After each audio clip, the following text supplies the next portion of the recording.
দুই প্রতিবেশী দেশের মধ্যে উত্তেজনা চরমে। কাশ্মীরে প্রাণঘাতী হামলার ঘটনার প্রেক্ষিতে ভারত যখন সশস্ত্র বাহিনীকে অভিযান পরিচালনার পূর্ণ স্বাধীনতা দিয়েছে, ঠিক তখনই পাকিস্তানের দাবি আগামী 24 থেকে 36 ঘন্টার মধ্যে পাকিস্তানে হামলা চালানোর পরিকল্পনা করছে ভারত। এমন বিশ্বাসযোগ্য গোয়েন্দা তথ্য পাকিস্তানের হাতে আছে বলে জানিয়েছেন পাকিস্তানের তথ্যমন্ত্রী আতাউল্লাহ তারার।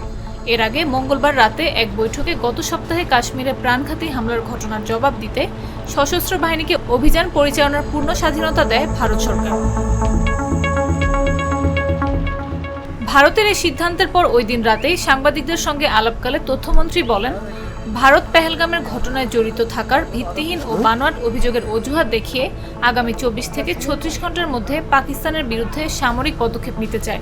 এমন বিশ্বাসযোগ্য গোয়েন্দা তথ্য পাকিস্তানের কাছে আছে।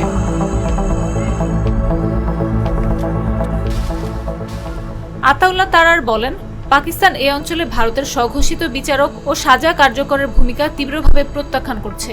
দেশটির এই আচরণ বেপরোয়া। পাকিস্তান নিজেই সন্ত্রাসবাদের বড় ভুক্তভোগী এবং এই অভিশাপের যন্ত্রণা গভীরভাবে অনুধাবন করে। আতাউল্লাহ তারার বলেন, দায়িত্বশীল রাষ্ট্র হিসেবে পাকিস্তান সত্য নিরূপণের জন্য বিশেষজ্ঞদের একটি নিরপেক্ষ কমিশনের মাধ্যমে বিশ্বাসযোগ্য, স্বচ্ছ ও স্বাধীন তদন্তের আন্তরিক প্রস্তাব দিয়েছে। দুর্ভাগ্যবশত যুক্তির পথ অনুসরণ করার পরিবর্তে ভারত স্পষ্টতই অযৌক্তিকতা এবং সংঘাতের বিপজ্জনক পথে হাঁটার সিদ্ধান্ত নিয়েছে, যার পরিণতি সমগ্র অঞ্চল এবং এর বাইরেও হবে বিপর্যয়কর বলেও মন্তব্য করেন তিনি।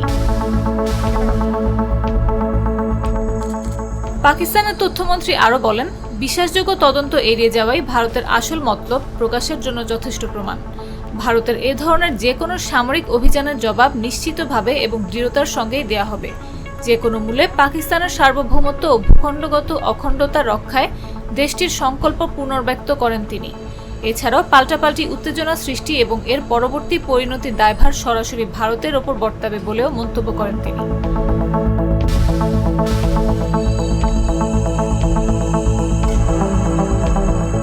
নাফিস আব্দুল্লাহ, জাগো নিউজ। নাটা ডেইলি আর পানীয়র এক অসম কম্বিনেশন ড্রিঙ্কো। চিল থাকতে চান, ড্রিঙ্কো চাবান।